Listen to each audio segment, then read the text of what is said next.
চিতই পিঠার জন্য ব্যাটারটা এইভাবে রেডি করলে পিঠা হবে ফুলকো এবং নরম রসগোল্লার মতো।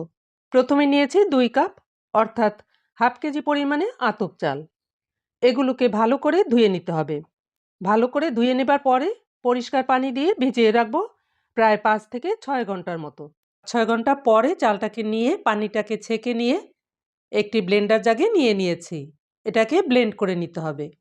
এই 2 কাপ চালের জন্য 2 কাপ উষ্ণ গরম পানি নিয়েছি। প্রথমে 2 কাপ দিব না, 1.5 কাপ দিয়েছি আর হাফ কাপ রেখে দেব।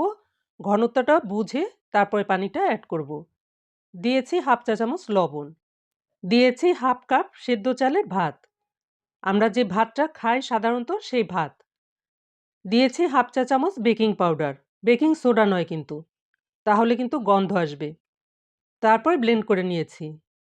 ব্যাটারটা ঠিক এরকম মিহি করে ব্লেন্ড করতে হবে। ব্যাটারটা একটু ঘন মনে হচ্ছে, তাই বাকি যে হাফ কাপ পানি রেখেছিলাম সেই পানিটা এর মধ্যে অ্যাড করে পিঠাগুলো বানিয়ে নেব। এভাবে পিঠা বানালে পিঠা হবে ফুলকো নরম তুলতুলে।